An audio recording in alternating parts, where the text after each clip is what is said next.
Hi, my name is Oscar. Welcome to Minority Matters Strength Conditioning. Welcome to part 4 of our series of hip and lower back rehabilitation. Now, the video that you're about to partake in will take you through a series of exercises for your hip and lower back pain.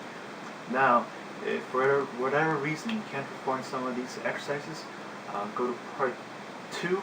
Those are the exercises you perform mostly on the floor, all of them on the floor actually. All these exercises you perform standing. Now, for more information on other videos and rehabilitation routines, you can find those on my channel, as well as other core strengthening exercises and routines. Now, if you can't perform any of the movements here, if you had surgery and you can't do any other movements, please don't do them and just skip those exercises. And if you have any questions, comments, concerns, please drop me a line, and hope you guys enjoy the video. In this exercise, you're going to be standing. Now, with your 2 feet shoulder width apart, what you're going to have to do is you're going to have to lift your right leg. Now, when you lift your right leg, don't bend your knee. Again, don't bend your knee when you lift your leg. You're moving your hip.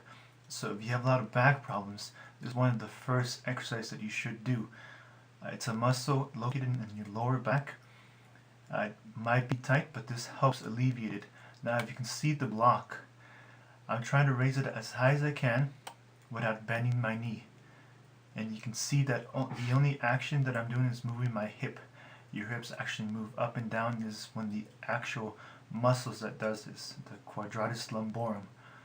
That's responsible. So moving up and down will help alleviate some of that pain, and this is a good exercise to begin with.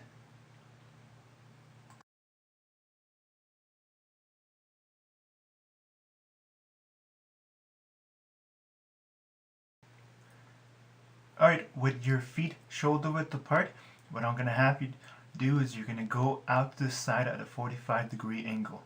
This is a very important muscle that you might want to work. Now, you don't want to go straight to the side. Don't do that. Now, I put the block a little bit further away, so that way I'm leading with my heel towards the block. And notice that when I touch it, I'm only touching the block. I'm not knocking it down. So this will give you a good corrective exercise, so that way you only feel it on your glute. You're working your gluteus medius. It's responsible for hip stability, so your hips don't sway back and forth when you run, when you walk, and that way you're keeping your back stable by keeping your hips stable. So this is a really important one, and you might have seen it on the other lower back exercises. Okay, and this one's pretty easy. You can also warm up with it. There's a lot of different variations, but this is the one that I think it's safe and effective. You're going to draw your heels towards you. So you can use your hands to draw your heels towards you. That way you're actually making sure that you're leading with your heel.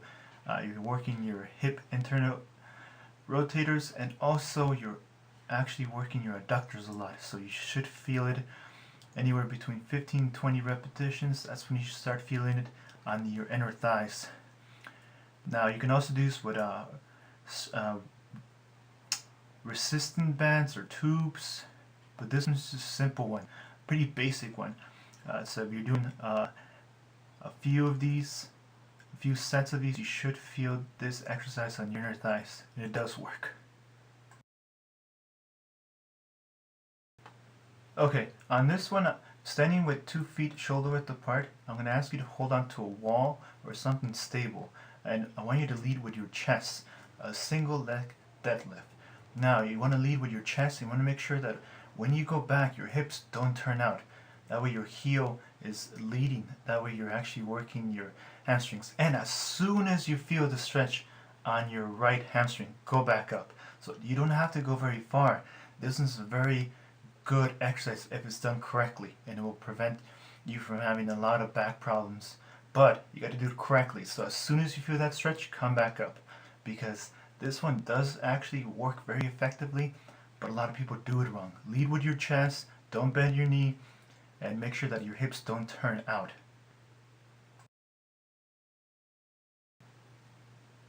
And you're going to be standing on this one. I want you to draw your right knee. If you need to hold on to a wall or something stable, do so.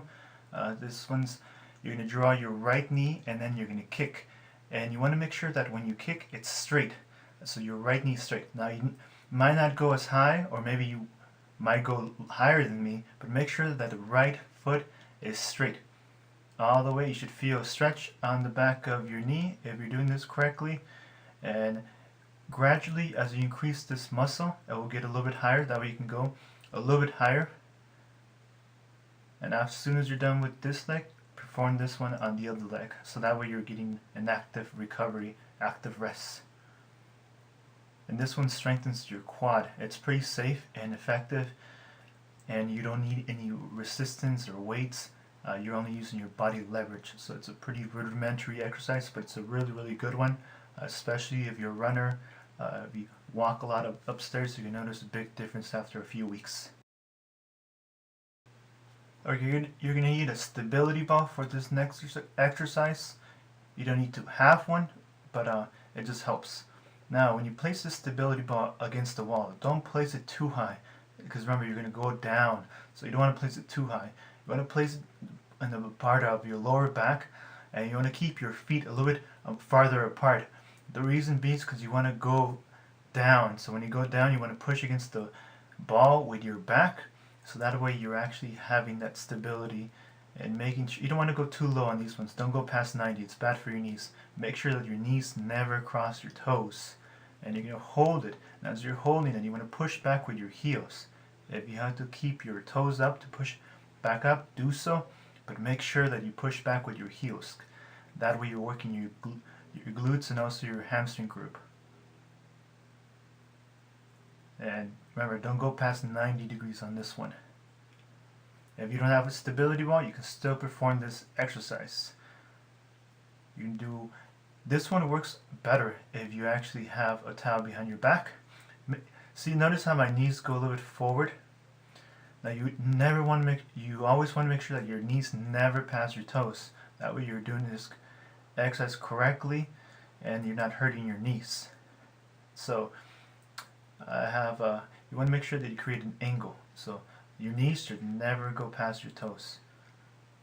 So if you're too close to the wall, what your knees are going to want to do is you're going to want to go forward. You're putting too much stress on your knees, and that's what probably causes you a lot of knee problems. But if you lead with your hips and you push back, now you want to create an angle. And once again, don't go lower than 90 degrees, because that puts a lot of stress on the joints, even if it's only your body weight. So push against your heels once the time's up, and make sure that your shoulder width apart and that you're relaxed, head's back, and it's a good one to do. And that's it. Perform this routine 2 to 3 times a week to see improvement in a few weeks. If you have any questions, drop me a line, or if you want to see more videos, go to my channel to see more stretches or rehabilitation routines that you can perform at home. I'll see you guys later. Take care.